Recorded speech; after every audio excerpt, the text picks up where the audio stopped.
کمی واقع ہوتی ہے۔ یعنی انسان کو چاہیے کہ وہ مغرب سے پہلے پہلے اپنا کام وائنڈ اپ کر کے واپس اپنے گھر کی طرف آئے۔ لہٰذا فرما رہے ہیں وَالْإِبْطَاءُ فِي الرُّجُوعِ مِنْهُ، یعنی صبح سویرے انسان اپنے کام پر چلا جائے اور وہاں سے رجوع کرتے وقت یعنی واپسی کرتے وقت انسان سستی کا مظاہرہ کرے، یعنی دیر سے واپس وہاں سے آئے۔ تو یہ دیر سے واپس آنا، وہاں پر اوور ٹائم لگانا، یہ انسان کے رزق میں کمی کا باعث بنتا ہے۔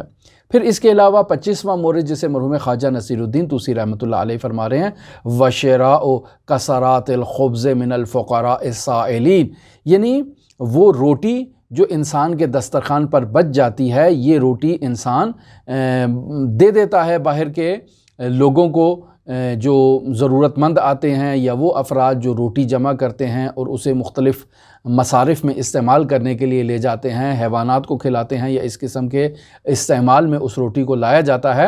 تو انسان ان گداگروں کے ہاتھ میں جو روٹی موجود ہے وہ ان سے روٹی خرید لے۔ یہ روٹی کے ٹکڑے ان سے خریدنے سے انسان کے رزق میں کمی واقع ہوتی ہے۔ یہ انسان انہیں دے دے تاکہ وہ اسے استعمال کریں، چونکہ وہ خود سائل ہیں، وہ خود فقراء ہیں، اور ایسے فقراء کے ہاتھ میں جب روٹی چلی جائے اور انسان ان سے روٹی کو خرید لے، یہ اس کے رزق میں کمی کا باعث بنتا ہے۔ ہاں، وہ فقیر اگر یہ روٹی دے رہا ہے اور اس سے اس کی احتیاج برطرف ہو رہی ہے، اس کی ضرورت برطرف ہو رہی ہے، پھر تو مسئلہ نہیں ہے، لیکن بس اوقات انسان اس روٹی سے خود استفادہ کرتا ہے، خود اسے تناول کرتا ہے،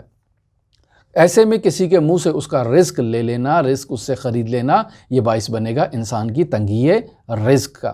پھر اس کے علاوہ 26واں مورد جسے مرحوم خواجہ فرما رہے ہیں وَدُعَاءُ الشَّرِّ عَلَى الْوَالِدَيْنِ، یعنی انسان اپنی ماں کے لیے، اپنے والد کے لیے بد دعا کرے۔ جو اپنے ماں باپ کے لیے بد دعا کرے گا اس کے رزق میں خداوند متعال کمی لے کر آئے گا۔ پس اس کے برعکس اگر انسان بد دعا نہیں کر رہا بلکہ والدین کے لیے دعا کے لیے ہاتھ اٹھا رہا ہے، اور ان کی صحت و سلامتی و تندرستی اور ان کی مادی اور معنوی مشکلات کے حل کے لیے انسان اگر دعا کرتا ہے، تو ایسے شخص کے رزق میں خداوند متعال وسعت لاتا ہے۔ لہٰذا برعکس اپوزٹ مسئلے کو بھی مرحوم خواجہ بیان کریں گے۔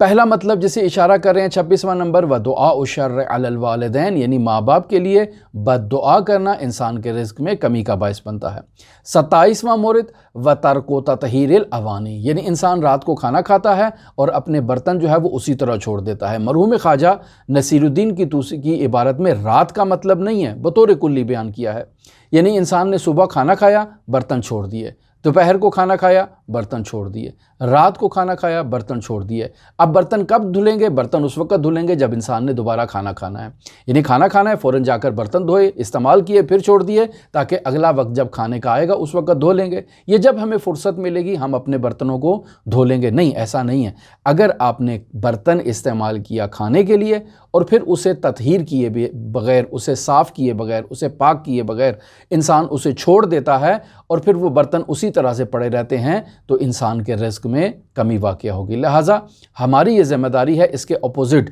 رزق میں اضافے کا۔ سبب کیا ہے؟ انسان کھانا کھائے فوراً جا کر اپنے برتنوں کو دھو کر وہاں پر رکھ دے، اور پھر جب دوبارہ استعمال کرے تو دوبارہ ان کو دھو کر وہاں پر رکھ دے۔ انہیں اسی طرح سے گندا چھوڑ دینا یہ انسان کے رزق میں کمی کا باعث بنتا ہے۔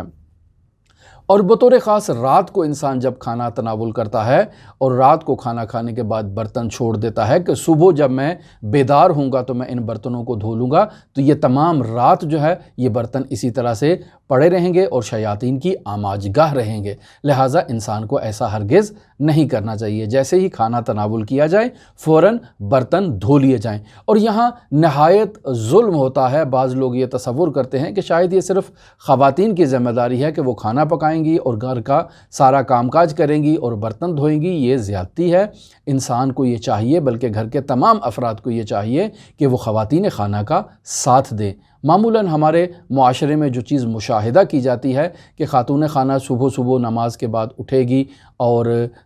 کھانا تیار کرے گی، گھر کی صفائی کرے گی، تمام افراد کو کھانا کھلائے گی، برتن دھوئے گی، پھر اس کے علاوہ کپڑے دھوئے گی، پھر اس کے علاوہ دوپہر کا کھانا، پھر رات کا کھانا، اور یہ سارا دن خاتون خانہ جو ہے وہ گھر کے کام کاج میں مصروف رہتی ہے۔ لہٰذا اگر آپ اسلامی تعلیمات کا ملاحظہ کریں، روایات اسلامی کا ملاحظہ کریں، تو خاتون خانہ کے ساتھ گھر کے کاموں میں اس کا تعاون کرنا، اس کے ساتھ گھر کے کام کرنا بہت فضیلت اور بہت ثواب بیان کیا گیا ہے۔ اور اس ثواب اور فضیلت سے ہٹ کے آپ دیکھیں حضرات ائمہ معصومین علیہم الصلاۃ والسلام کی سنت قطعیہ تھی کہ وہ اپنے گھر میں کام کیا کرتے تھے اور تعاون کیا کرتے تھے خاتون خانہ کے ساتھ۔ ہماری بھی یہ ذمہ داری ہے کہ ہم اہل بیت علیہم الصلاۃ والسلام کی سیرت طیبہ پر عمل کرتے ہوئے خاتون خانہ کا ہاتھ بٹائیں۔ لہٰذا یہ خاتون ہی کی ذمہ داری نہیں ہے کہ وہ برتنوں کو دھوئے، کھانا بھی پکائے، کھانا بھی پروسے، اور پھر آپ کو کھانا کھلانے کے بعد دوبارہ جائے اور جا کر ان برتنوں کو صاف کرے، واش کرے۔ یہ اس کی ذمہ داری نہیں ہے، یعنی فقہی اعتبار سے بھی دیکھیں تو یہ اس کی ذمہ داری نہیں ہے۔ ہم فقہی مسائل کو ذکر نہیں کر رہے، ہم اخلاقی اعتبار سے ان نکات کو آپ کی خدمت میں پیش کر رہے ہیں کہ ہماری یہ ذمہ داری ہے کہ ہم اس کے ساتھ تعاون کریں، اسے ایک انسان سمجھیں۔ یہ انسان سمجھنے کی تعلیم ہمیں اہل بیت علیہم الصلاۃ والسلام کی سیرت و تعلیمات سے ملتی ہے۔ لہٰذا روایات میں اگر اس باب کی طرف رجوع کیا جائے تو متعدد روایات آپ کو اس باب میں مل جائیں گی، اور سیرت میں بھی اگر آپ مشاہدہ کریں تو متعدد آپ کو ایسے نمونے سیرت میں مل جائیں گے۔ لہٰذا ہمیں اس پر عمل کرنا چاہیے۔ 28واں مورد جسے مرحوم خواجہ نصیر الدین توسی رزق کی کمی کے بارے میں بیان کر رہے ہیں، وَإِطْفَاءُ السِّرَاجِ بِالنَّفْسِ۔ قدیم میں یہ ہوتا تھا کہ چراغ لگائے جاتے تھے کہ جن سے گھر میں روشنی ہوتی تھی۔ آج کل تو یہ لائٹ آ گئی ہے جس کی وجہ سے بلب ہیں اور انسان کو ایک بہت سہولت ہو گئی ہے۔ قدیمی دور میں تیل جلایا جاتا تھا، لالٹین استعمال کی جاتی تھی، شمع استعمال کی جاتی تھی، اور اس کے علاوہ مختلف قسم کی وہ شمعیں ہوتی تھی جن سے گھروں میں روشنائی کی جاتی تھی۔ ایسے میں انسان کو اگر اس چراغ کی، اس روشنی کی ضرورت نہیں ہے اور انسان اسے اپنے منہ سے ہوا نکال کر اور پھونک مار کر اسے اگر بجھا دے گا تو اس سے انسان کے رزق میں کمی واقع ہوگی۔ لہٰذا انسان کو یہ چاہیے کہ وہ جو مخصوص آلات استعمال کیے جاتے تھے چراغ کو اور روشنی کو خاموش کرنے کے لیے، انہی آلات کا استعمال کرے اور انہی کی مدد سے اس روشنی کو بجھا دے۔ اور اگر موم بتی ہے تو انسان اس کو اپنے ہاتھ سے بھی بجھا سکتا ہے، لیکن اگر ہاتھ سے نہیں بجھانا چاہتا تو انسان کسی دوسری چیز کی مدد سے اس جلتے ہوئے چراغ کی لوہ کو خاموش کر سکتا ہے۔ لیکن اگر انسان پھونکوں سے اس چراغ کو بجھانا چاہے تو اس سے رزق میں کمی واقع ہوگی۔ پھر اس کے علاوہ مرحوم خواجہ نصیر الدین توسی رحمۃ اللہ علیہ ان تمام موارد کو بیان کرنے کے بعد ایک یہاں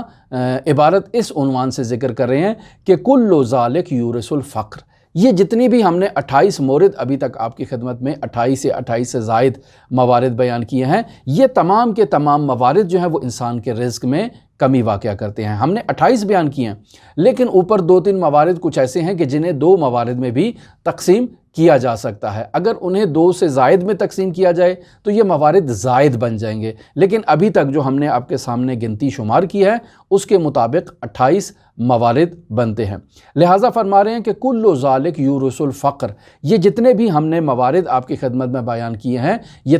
تمام کے تمام موارد انسان کے رزق میں کمی کا باعث بنتے ہیں۔ عرف ذالک بالآثار، بھئی آپ کو کیسے معلوم ہوا کہ یہ اسباب رزق میں کمی کا باعث بنتے ہیں؟ کہتے ہیں کہ ہم نے تجربات سے، آثار سے اس چیز کو مشاہدہ کیا ہے، اور خود تجربہ اور مشاہدہ جو ہے وہ ایک علم کا ذریعہ اور ایک علم کا راستہ ہے۔ تو ہم نے ان کو آثار کے ذریعے سے مشاہدہ کیا ہے کہ یہ اسباب انسان کے رزق میں کمی کا باعث بنتے ہیں۔ پھر اس کے علاوہ مرحوم خواجہ 29واں مورد بیان کر رہے ہیں، وَقَذَ الْكِتَابَةُ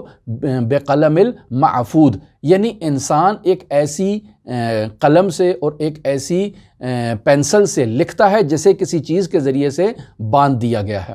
اگر انسان ایسی قلم سے لکھے جسے کسی چیز سے باندھا گیا ہے کہ معمولاً عام طور پر اس چیز کو بینکوں میں مشاہدہ کیا جاتا ہے کہ وہاں ایک قلم رکھ دی جاتی ہے اور اس کے ساتھ ایک رسی باندھ دی جاتی ہے تاکہ لوگ اس کو استعمال کرنے کے بعد اپنے ساتھ اسے نہ لے جائیں بلکہ اسے یہیں پر چھوڑ دیں تاکہ دونوں بعد میں آنے والے لوگ جو ہیں وہ اسے استعمال کریں۔ یا بس اوقات آپ دیکھتے ہیں کہ بعض اداروں میں ایسی چیز بنائی جاتی ہے، ایک ایسا وسیلہ بنایا جاتا ہے کہ جس میں اس قلم کو پھنسا دیا جاتا ہے تاکہ وہ اس میں جڑی رہے اور دوبارہ جب استعمال کرنا ہو تو انسان اس کو وہاں سے نکال لے۔ خوب یہ قلم ایک جگہ پر بندھی ہوئی ہے، ایسی قلم کو جو کسی چیز میں جکڑی ہو، اس قلم کو استعمال کرنے سے انسان کے رزق میں کمی واقع ہوتی ہے۔ بعض لوگوں نے اس عبارت کو اس طرح سے بھی ترجمہ کیا ہے کہ ایسی قلم کہ جس قلم کا آغاز یعنی جس کی نب یا جس کا آغاز وہ لکھنے والا جو حصہ ہے وہ کسی چیز سے آلودہ ہو، اس سے بھی استعمال کرنے سے اور کتابت کرنے سے انسان کے رزق میں کمی واقع ہوتی ہے، لہٰذا ایسی چیزوں سے انسان کو اجتناب کرنا چاہیے۔ تیسواں مورد جسے مرحوم خواجہ نصیر الدین طوسی رحمۃ اللہ علیہ بیان فرما رہے ہیں، والامشاط بمشتل مکسور، یعنی انسان کنگھی کر رہا ہے لیکن ایسی چیز سے کنگھی کرے کہ جو ٹوٹی ہوئی ہے۔ اس ٹوٹے ہوئے وسیلے سے اگر انسان زینت کرتا ہے اپنے بالوں کی، اپنے سر کے بالوں کی، اپنی داڑھی کے بالوں کی، تو اس سے انسان کے رزق میں کمی واقع ہوتی ہے۔ میں آپ کی توجہ مبذول کراؤں گا سورہ اعراف کی آیت نمبر 31 کی طرف، جس میں خداوند متعال ارشاد فرما رہا ہے، یا بنی آدم خذوا زینتکم عند کل مسجد وکلوا واشربوا ولا تسرفوا انہ لا یحب المسرفین۔ اس آیت کے ذیل میں جب علماء اس کی تفسیر کرتے ہیں اور روایات اس آیت کے ذیل میں لے کر آتے ہیں تو وہاں کنگھی کرنے کے کچھ آداب بیان کرتے ہیں، یعنی یا بنی آدم، اے فرزندان آدم، خذوا زینتکم عند کل مسجد، یعنی ہر مسجد میں، ہر مقام میں اپنی زینت کو رعایت کرو۔ جب زینت کی رعایت ہے تو ظاہر ہے اس کے آداب کی بھی رعایت ہونی چاہیے۔ وہ آداب کیا ہیں؟ یہاں پر علماء لکھتے ہیں کہ ہر نماز سے پہلے، ہر مسجد یعنی ہر سجدہ کرنے سے پہلے انسان کے لیے مستحب ہے، یعنی واجب نماز ادا کر رہا ہے یا مستحب نماز ادا کر رہا ہے۔ اس واجب اور مستحب نماز کی ادائیگی سے پہلے انسان کے لیے مستحب کیا ہے کہ وہ کنگھی کرے۔ نماز کے بعد بھی انسان جو ہے وہ کنگھی کرے، یہ بھی مستحب ہے۔ لہٰذا کنگھی کو نماز سے پہلے یا نماز کے بعد کرنے سے انسان کے رزق میں وسعت آتی ہے اور یہ ایک مستحب عمل ہے۔ لیکن توجہ رہنی چاہیے کہ یہ کنگھی ٹوٹی ہوئی نہیں ہونی چاہیے۔ اگر کنگھی ٹوٹی ہو تو اس سے انسان کے رزق میں کمی واقع ہوتی ہے۔ یہ آداب میں اس طرح سے بھی بیان کیا ہے کہ جب انسان کنگھی کر رہا ہے تو اپنے دائیں ہاتھ سے اس کنگھی کو تھامے اور پھر اس کو جو ہے نا وہ کرے۔ اگر انسان بائیں ہاتھ سے کنگھی کرے گا تو یہ مناسب نہیں ہے، آداب کے خلاف ہے، آداب اسلامی کے خلاف ہے۔ اور پھر تیسرا مورد جسے روایات میں بیان کیا گیا ہے وہ یہ ہے کہ انسان بیٹھے زمین پر یا کرسی پر یا کسی صوفے پر، اس کے بعد بیٹھ کر انسان جو ہے وہ کنگھی کرے۔ لیکن اگر انسان کھڑا ہوا ہے اور کھڑے ہو کر انسان کنگھی کرتا ہے تو اس سے اس کے رزق میں بھی کمی واقع ہوتی ہے، اور کھڑے ہو کر کنگھی کرنے سے انسان کی دعا بھی خداوند متعال اپنی بارگاہ میں قبول نہیں کرتا۔ لہٰذا روایات میں اس مطلب کو بیان کیا گیا ہے کہ وہ افراد جو کھڑے ہو کر کنگھی کرتے ہیں، ایسے انسان کا دل کمزور ہو جاتا ہے، یعنی قلبی بیماریاں اس کی طرف جو ہے نا وہ رغبت اختیار کر لیتی ہیں اور اس انسان کو دبوچ لیتی ہیں۔ لہٰذا ایسا انسان جو کھڑے ہو کر کنگھی کرے گا اس کا دل کمزور ہو جائے گا۔ ایسا انسان جو کھڑے ہو کر کنگھی کر رہا ہے اس پہ مختلف قسم کی روحانی بیماریاں اور روحانی پریشانیاں اس کی طرف ہجوم لے آئیں گی اور یہ انسان ان میں مبتلا ہو جائے گا۔ پھر انسان اگر کھڑے ہو کر کنگھی کر رہا ہے تو اس مورد کو مرحوم خواجہ نے ذکر نہیں کیا، لیکن روایات میں یہ مطلب بھی بیان ہوا ہے کہ اگر انسان کھڑے ہو کر کنگھی کرتا ہے تو ایسا انسان فقر میں مبتلا ہو جائے گا، ایسا انسان قرض میں مبتلا ہو جائے گا، یہ روایات میں واضح طور پر بیان کیا ہے۔ اب ایسے میں بس اوقات لوگ جو ہیں وہ ان کی حکمتوں کے پیچھے چلے جاتے ہیں، ان کے فلسفے کے پیچھے چلے جاتے ہیں کہ روایات میں ایسا مسئلہ کیوں ذکر کیا گیا ہے۔ میں اس کا بعد میں آپ کی خدمت میں اشارہ کروں گا، لیکن یہاں ابھی اجمالی طور پر ذکر کر دیتا ہوں کہ بعض لوگ جو حکمتیں اور فلسفے تلاش کرنا شروع کر دیتے ہیں اور اگر انہیں کوئی ایسی چیز مل بھی جاتی ہے یا ان کے مشاہدات سے کوئی ایسی چیز ان کے سامنے آتی ہے اور بعد میں جدید علوم کی روشنی میں وہ چیز مردود ہو جاتی ہے، یعنی اسے رد کر دیا جاتا ہے تعلیمات جدید میں، تو انسان سمجھتا ہے کہ اہل بیت علیہ السلام سے نقل شدہ روایات وہ مخدوش ہیں، وہ درست نہیں ہیں، جبکہ ایسا نہیں ہے۔ انسان کو ان چیزوں کے ایسے اسباب تلاش نہیں کرنے چاہیے۔ البتہ اطباء اس مطلب کی طرف اشارہ کرتے ہیں کہ اگر انسان کھڑے ہو کر کنگھی کرے گا تو اس کھڑے ہو کر کنگھی کرنے سے انسان کی جو جلد ہے اس کے بالوں کے نیچے وہ جو پیاز ہے جو اس بال کے نکلنے کا باعث بن رہا ہے وہ پیاز کمزور ہو جاتا ہے، جس سے انسان کے بال جو ہیں وہ جلدی جھڑنا شروع ہو جاتے ہیں۔ لہٰذا انسان کے بال نہ جھڑیں، لہٰذا انسان جو ہے نا وہ بیٹھ کر کنگھی کرے، اور برعکس بیٹھ کر کنگھی کرنے کے بارے میں کہا جاتا ہے کہ اس سے انسان کے بالوں کی جڑیں جو ہے وہ مضبوط ہوتی ہیں۔ ہم اپنے اصلی موضوع کی طرف آتے ہیں۔ مرحوم خواجہ 31واں مورد بیان کر رہے ہیں، وَتَرْكُ الدُّعَاءِ لِلْوَالِدَيْنِ۔ یہ وہ پہلا مورد جو مرحوم خواجہ نصیر الدین طوسی رحمۃ اللہ علیہ نے فرمایا تھا، وَدُعَاءُ الشَّرِّ عَلَى الْوَالِدَيْنِ، یعنی والدین کے لیے بد دعا کرنا رزق میں کمی کا باعث بنتا ہے۔ اور یہاں مرحوم خواجہ فرما رہے ہیں کہ والدین کے لیے دعا کو ترک کرنا یہ بھی رزق کا باعث ہے۔ پس انسان نہ تو والدین کے لیے بد دعا کرے اور نہ ہی دعا کو ترک کرے۔ اگر چاہتا ہے کہ اس کے رزق میں اضافہ ہو تو اپنے والدین کے لیے یعنی ماں اور باپ دونوں کے لیے دعا کرے، اپنے اجداد کے لیے، اجداد پدری ہوں، اجداد مادری ہوں، کوئی بھی ہوں، ان کے لیے دعا کرے۔ یہ دعا کرنا چاہے وہ والدین زندہ ہیں، چاہے وہ والدین اس دنیا سے رخصت ہو چکے ہیں، انسان کے رزق میں اضافے کا باعث بنے گا۔ لہٰذا انسان کو یہ چاہیے کہ وہ اپنے والدین کو دعا کرے۔ اگر ان کا حسن سلوک اولاد کے ساتھ اچھا نہیں ہے تب بھی اولاد کی یہ ذمہ داری ہے کہ والدین کی ہدایت کے لیے دعا کرے۔ 32واں مورد جسے مرحوم خواجہ نصیر الدین طوسی رحمۃ اللہ علیہ بیان فرما رہے ہیں کہ وَالتَّعَمُّمُ قَائِدًا، یعنی بیٹھ کر عمامہ پہننا، اس سے انسان کے رزق میں کمی واقع ہوتی ہے۔ بعض لوگوں نے اس کا اس طرح سے بھی ترجمہ کیا ہے کہ بیٹھ کر عمامہ باندھنا۔ اگر بیٹھ کر انسان عمامہ باندھے گا تو اس سے اس کے رزق میں کمی واقع ہوگی، جبکہ یہاں بیٹھ کر باندھنے کا لفظ استعمال نہیں کیا مرحوم خواجہ نے۔ ممکن ہے دوسری کتابوں میں یا دوسری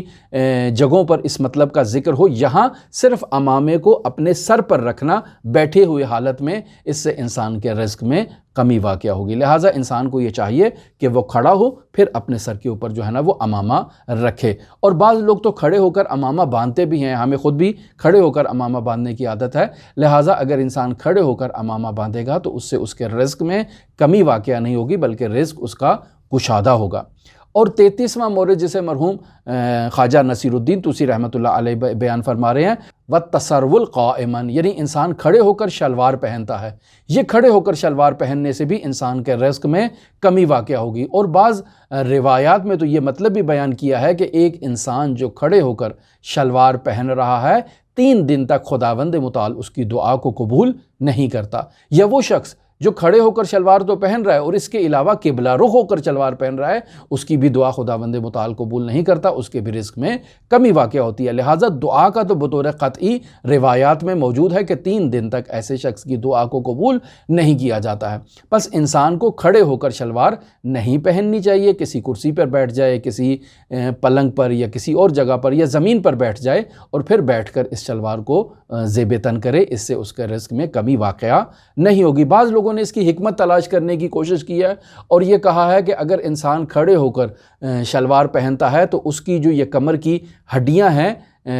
فارسی میں اسے ستون فقرات کہتے ہیں اور ہم اس کو اردو میں ریڑھ کی ہڈی کہتے ہیں، انسان کی ریڑھ کی ہڈی متاثر ہوتی ہے اگر انسان کھڑے ہو کر شلوار پہنے۔ لیکن بالفرض اگر اطباء کہیں کہ کھڑے ہو کر شلوار پہننے سے انسان کی ریڑھ کی ہڈی متاثر نہیں ہوتی ہے تو اس کا مطلب یہ نہیں ہے کہ یہ مطلب جو بیان کیا گیا ہے روایات میں یہ مطلب غلط ہے۔ ممکن ہے اطباء ابھی اس کی حکمت اور اس کے فلسفے کو درک نہ کر پائے ہوں، لہٰذا ہمیں اطباء کی بات، روایات سے اطباء کی بات کو تلاش نہیں کرنا ہے بلکہ روایات کو جو ہے وہ میزان قرار دینا ہے اور معیار قرار دینا ہے کہ آداب زندگی میں رسول خدا صلی اللہ علیہ وآلہ وسلم اور ان کے جانشینوں نے یہ آداب دیے ہیں۔ ممکن ہے ان آداب کی ہمیں حکمت اور فلسفہ معلوم ہو جائے، ممکن ہے ان کا حکمت اور فلسفہ ہمیں معلوم نہ ہو۔ پھر اس کے علاوہ جو مرحوم خواجہ رحمۃ اللہ علیہ اسباب بیان کر رہے ہیں، ان اسباب کو بطور اختصار بیان کر رہے ہیں چونکہ اس قدر واضح ہیں اور روایات میں وافر مقدار میں یہ بیان ہوئے ہیں، لہٰذا آپ ان کو اجمالی طور پر ہی جان لیں کافی ہے کہ انسان بخیل کا رزق کم ہوتا ہے۔ لہٰذا فرما رہے ہیں والبخل، یعنی بخل کرنا انسان کے رزق میں کمی کا باعث بنتا ہے۔ انسان کے پاس موجود ہے لیکن وہ اپنے بیوی بچوں کو عطا نہیں کر رہا، اپنی زندگی پر اسے خرچ نہیں کر رہا ہے، بخل کا مظاہرہ کر رہا ہے، ایسے انسان سے خداوند متعال رزق چھین لیتا ہے اور اس کو رزق نہیں ملتا۔ اس کے علاوہ وتقتیر، تقتیر یعنی انسان اپنے بیوی بچوں کو وہ سامان نہیں دے رہا جو اس کے پاس موجود ہے، یعنی مال و دولت ہے لیکن بیوی بچوں پر اس کو خرچ نہیں کر رہا، ان کے رزق میں، ان کی ضروریات زندگی میں انسان کمی لے کر آتا ہے، اس سے انسان کے رزق میں کمی واقع ہوتی ہے۔ پھر اس کے علاوہ والاسراف ہو، یعنی انسان کے پاس ہے لیکن انسان اس کا اسراف کر رہا ہے، اس اسراف سے بھی انسان کے رزق میں کمی واقع ہوتی ہے۔ اگر انسان کی ضرورت سے زائد ہے تو انسان کو چاہیے کہ وہ فقراء میں تقسیم کر دے، انسان کو چاہیے کہ وہ ضرورت مندوں میں تقسیم کر دے۔ دنیا میں بہت سے ایسے لوگ ہیں جن کے پاس ابتدائی ترین ضروریات زندگی موجود نہیں ہے، تو ایسے میں ان کی مدد کرنا انسان کے رزق میں اضافے کا باعث بنے گا۔ لیکن اگر انسان آدھا کھانا کھاتا ہے، آدھا پھینک دیتا ہے کوڑے کی بالٹی میں، تو اس سے انسان کے رزق میں کمی واقع ہوتی ہے۔ ایسا انسان کو نہیں کرنا چاہیے۔ اس کے علاوہ والکسل، یعنی انسان سستی کا مظاہرہ کرتا ہے، یہ سستی کے مظاہرہ کرنے سے بھی انسان کے رزق میں کمی واقع ہوتی ہے۔ اور آخری مورد، اسے ایک مورد کے طور پر بھی بیان کیا جا سکتا ہے، دو موردوں کے صورت میں بھی بیان کیا جا سکتا ہے، والتوانی والتہاون فی الامور، یعنی سستی اور سہل انگاری کرنا، مختلف معاملات میں، مختلف کاموں میں، روزمرہ زندگی کے مسائل میں انسان سستی اور کاہلی کا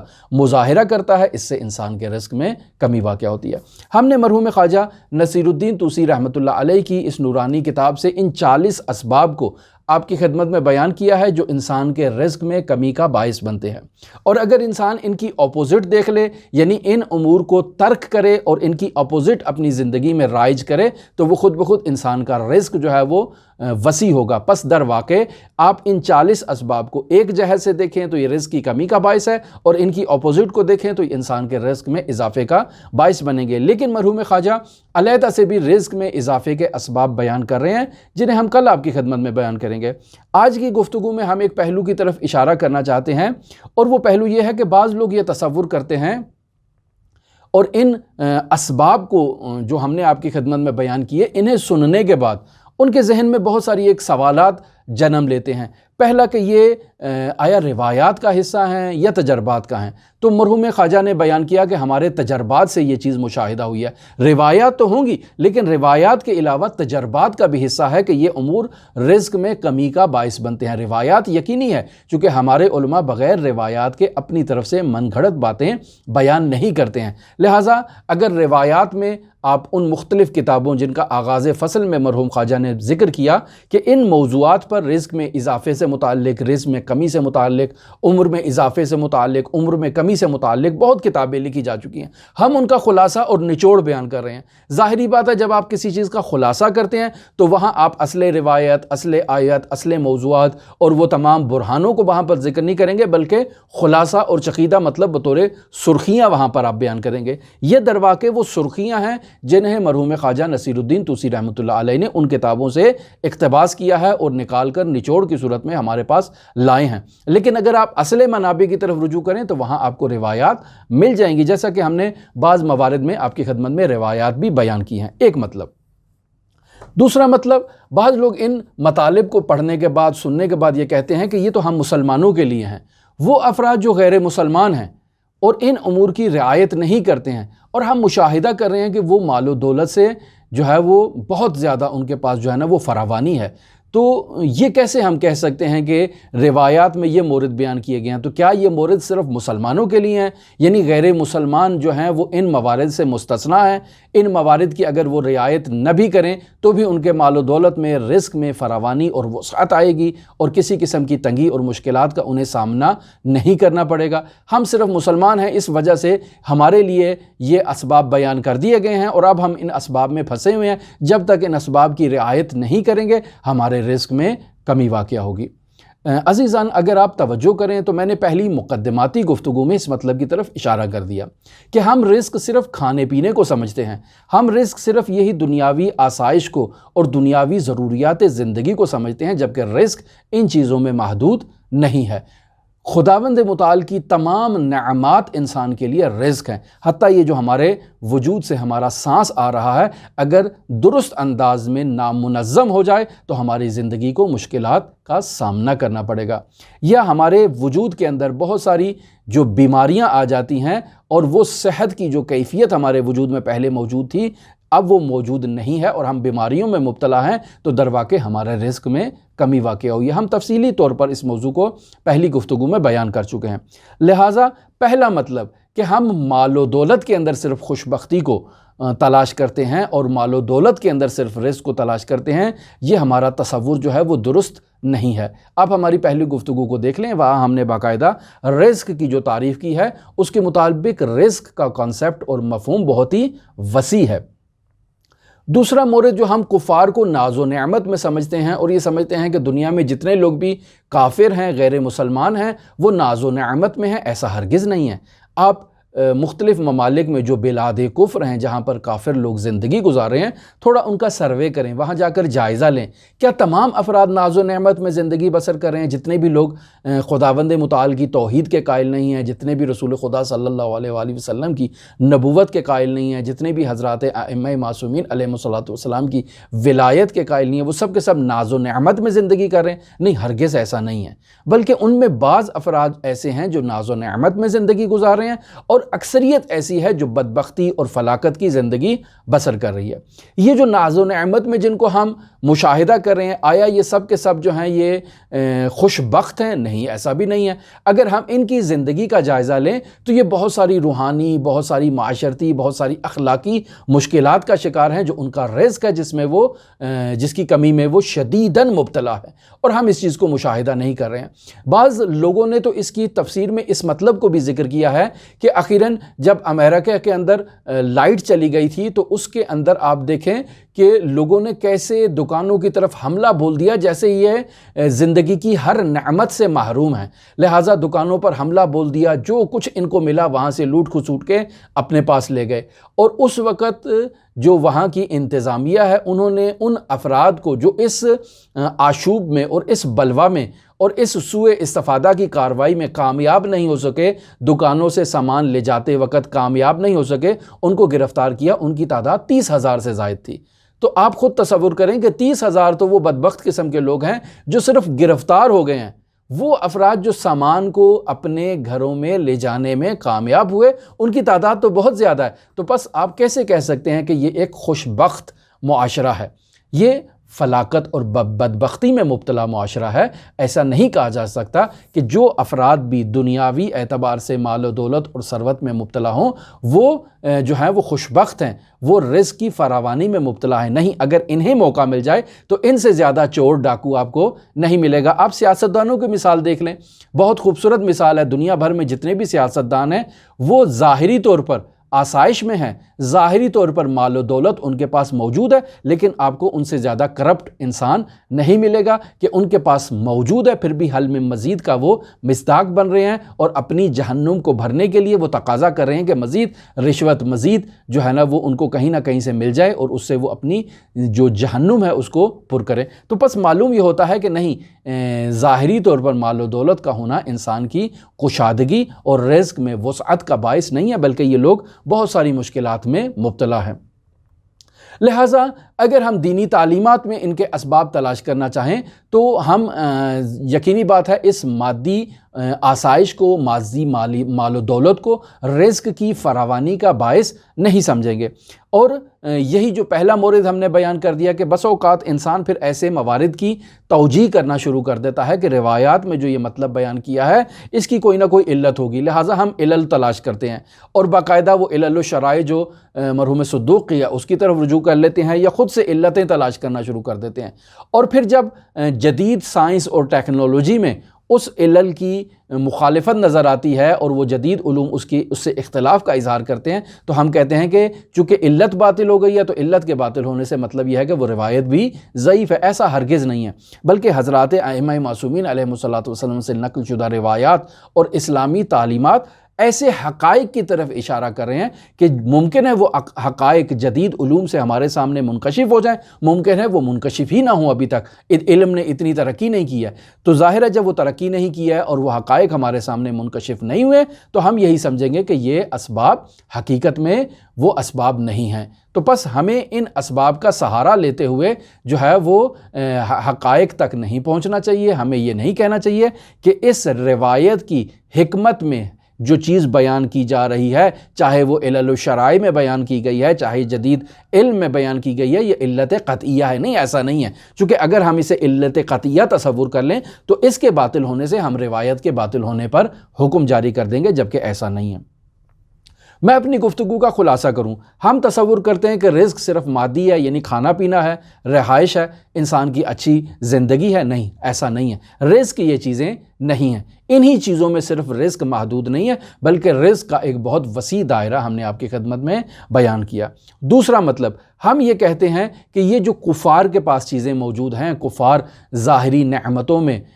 سے آراستہ ہیں، تو یہ ان کے پاس تو رزق موجود ہے۔ تو عزیزان، ہم نے اس کی نفی تو نہیں کی، ہم اس مطلب کی طرف بھی بیان کریں کہ روایات میں یہ مطلب بھی بیان کیا گیا ہے کہ من جدہ وجدہ، یعنی جو شخص جد و جہد کرے گا، جو شخص کوشش کرے گا، جو شخص مجاہدت کرے گا، تلاش کرے گا، خداوند متعال اسے عطا کرے گا، چاہے وہ کافر ہے، چاہے وہ یہودی ہے، چاہے کسی بھی مسلک سے تعلق رکھنے والا ہے۔ آپ بھی اگر تلاش کریں گے تو خداوند متعال آپ کو بھی دے گا۔ اب یہ ہمارا من جدہ وجدہ، یہ ان تمام مطالب سے جو ابھی تک ہم نے 40 اسباب بیان کیے ہیں ان کے اپوزٹ آ کر نہیں کھڑا ہوگا، بلکہ رزق کا ہم نے ایک وسیع مفہوم آپ کے سامنے پیش کیا ہے۔ انسان کوشش کرے گا تو کہیں نہ کہیں پہنچے گا، لیکن اس کا مطلب یہ نہیں ہے کہ انسان اس تمام رزق کو پالے گا جو خداوند متعال نے اس کے لیے مد نظر رکھا ہے۔ وہ رزق مادی بھی ہے، وہ رزق معنوی بھی ہے، وہ انسان کی ذہنی سکون کی صورت میں بھی ظاہر ہو سکتا ہے، جبکہ ہم دیکھتے ہیں کہ انسان کے پاس بہت مال و دولت ہے لیکن ذہنی سکون اسے نہیں ہے، اس کا حرص جو ہے وہ ختم نہیں ہو رہا، اور پھر بھی حل میں مزید کا وہ جو ہے وہ تقاضا کر رہا ہے۔ لہٰذا یہ آج ہی کے دور سے متعلق ہے، نہیں، آج کے دور سے متعلق صرف نہیں ہے۔ آپ دیکھیں تو رسول خدا صلی اللہ علیہ وآلہ وسلم کے دور میں موجود جو کفار تھے، وہ بھی ناز و نعمت میں تھے، وہ بھی آسائشوں میں مبتلا تھے۔ جب رسول خدا صلی اللہ علیہ وآلہ وسلم ان تعلیمات کو اپنے اصحاب میں بیان کر رہے تھے تو سامنے بیٹھے ہوئے اصحاب فقر میں مبتلا تھے۔ بعض افراد غنی بھی تھے لیکن اکثریت جو تھی وہ مشکلات مادی میں مبتلا تھی، اور اس کے برعکس وہ افراد جو غیر مسلم تھے وہ ناز و نعمت میں بھی تھے، البتہ ایسے غیر مسلم بھی تھے کہ جو فقر میں مبتلا تھے، یعنی آج ہی کے معاشرے کی کنڈیشن اس دور میں بھی موجود تھی۔ تو ایسے میں لوگ رسول خدا سے بھی سوال کرتے تھے، اور قرآن مجید میں بھی اس مطلب کی طرف اشارہ کیا گیا ہے کہ آپ ان لوگوں کی اس ظاہری نعمتوں سے، ظاہری آسائشوں سے خود کو گمراہ نہ کر لیں کہ انسان اگر غیر مسلم ہوتا تو نعمات میں اور ناز و نعمت میں زندگی کرتا، ایسا نہیں ہے۔ سورہ آل عمران کی آیت نمبر 196 اور 197 میں آپ لوگ اس چیز کی طرف توجہ کریں، وَلَا يَغُرَّنَّكَ تَقَلُّبَ الَّذِينَ كَفَرُوا فِي الْبِلَادِ، یعنی وہ لوگ جو آپ کے سامنے نظر آ رہے ہیں، کافر ہیں، جو شہروں میں گھوم پھر رہے ہیں، ان کے پاس مال و متاع بھی ہے، ان کے پاس کامیابی بھی ہے، اور بہت ہی جو ہے نا وہ اکڑ کے اللہ تبارک و تعالیٰ کی زمین پر چل رہے ہیں، تو آپ اس سے گمراہی میں مبتلا نہ ہوں، آپ اس سے خود کو دھوکے میں نہ ڈال لیں۔ لا یغرنک تقلب الذین کفروا فی البلاد، یہ جو بلاد میں گھوم رہے ہیں، ان کے بلاد میں گھومنے سے آپ اپنے آپ کو جو ہے نا وہ دھوکے میں نہ ڈالیں۔ متاع قلیل ثم مأواہ جہنم وبئس المہاد، یہ جو ان کے پاس سامان آپ دیکھ رہے ہیں، یہ جو دنیا آپ ان کے پاس دیکھ رہے ہیں، یہ متاع قلیل ہے، یہ تھوڑا سا سامان ان کے پاس ملا ہے، جبکہ خداوند متعال کی بہت ساری نعمات سے یہ لوگ کیا ہیں، محروم ہیں، اور ان کا ٹھکانہ جو ہے وہ جہنم ہے۔ اس دنیا میں آپ کے پاس متاع قلیل مادی ضرور ہوگا، لیکن آپ کے پاس اس کے برعکس جو ہے وہ خداوند متعال کی بہت ساری نعمات جو ہیں وہ موجود ہیں، اور آپ ان نعمات کو مد نظر رکھتے ہوئے اس متاع قلیل پر ہرگز راضی نہیں ہوں گے۔ اور حقیقت کیا ہے؟ حقیقت وہی متاع کثیر ہے کہ جس کی طرف خداوند متعال نے اشارہ کیا۔ میں ایک واقعہ آپ کی خدمت میں نقل کرتے ہوئے اپنی گفتگو کو ختم کرتا ہوں کہ ایک شخص حضرت مولا الموحدین امیر المؤمنین علی ابن ابی طالب علیہ الاف التحیۃ و ثنا سے وسعت رزق کے بارے میں سوال کر رہا تھا کہ مجھے میرا رزق قلیل ہے، مجھے پاس رزق وسیع ہونا چاہیے، اور اس قسم کے تقاضے کر رہا تھا۔ حضرت نے اس کے لیے ایک دروازہ کھولا اور کہا کہ جاؤ اس سے جا کر جو ہے نا وہ اپنا رزق لے لو۔ جب اس دروازے کی طرف وہ بڑھا تو دیکھا کہ وہاں سے بہت ہی جو ہے وہ سمیل اس کی طرف آ رہی ہے، بہت ہی بدبو ہے کہ جسے وہ برداشت نہیں کر سکتا۔ تو کہتا ہے کہ مجھے یہ دنیا نہیں چاہیے، مجھے وہی دنیا چاہیے کہ جس میں پہلے مبتلا تھا، اور وہ آپ کی ولایت تھی۔ مرحوم آغائے مرندی سے متعلق بھی یہ واقعہ نقل ہے کہ ان کی زوجہ ان سے مادی مشکلات کا ذکر کرتی تھی اور ان سے یہ تقاضا کرتی تھی کہ کچھ ایسی حرکت ہونی چاہیے کہ ہمارے لیے بھی جو ہے نا وہ آسائشیں جو ہے نا وہ ہمیں بھی چاہیے کہ وجوہات شرعیہ کا استفادہ کریں، انہیں استعمال استعمال کریں تاکہ ہماری مشکلات حل ہوں۔ تو مرحوم مرندی اپنی زوجہ سے کہتے ہیں کہ میری جو ٹوپی ہے اس کو لے جاؤ اور اس کو پانی سے بھر کے لے آؤ۔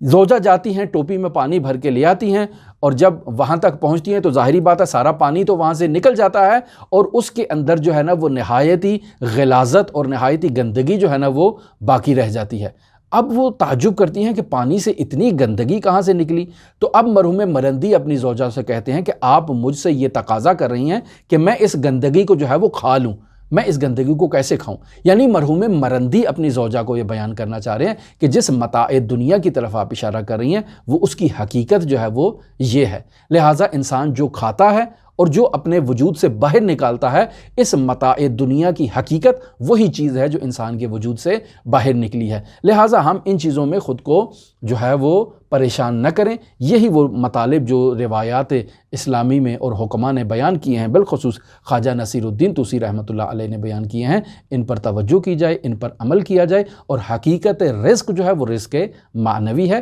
یہ رزق مادی نہیں ہے۔ اور خداوند متعال انسان کے مادی رزق میں بھی کشادگی عطا کرتا ہے، انسان کو دعا کرنی چاہیے۔ لہٰذا ہم نے اس گفتگو میں آغاز ہی میں مرحوم خواجہ نصیر الدین طوسی رحمۃ اللہ علیہ نے وہ جو روایت نقل کی کہ دعا سے بہتر کوئی چیز نہیں جو انسان کے رزق میں وسعت لے کر آئے، انسان کو دعا کرنی چاہیے، خداوند متعال انشاءاللہ انسان کے رزق میں وسعت عطا کرے گا۔ ہم انشاءاللہ اپنی آئندہ گفتگو میں مرحوم خواجہ نصیر الدین طوسی رحمۃ اللہ علیہ کی اسی نورانی کتاب سے ان اسباب کو بیان کریں گے جو انسان کے رزق میں وسعت لے کر آتے ہیں۔ ضرور توجہ فرمائیے گا۔ خداوند متعال آپ کا حامی و ناصر ہو۔ اللہم صلی علی محمد و آل محمد وعجل فرج قائم آل محمد۔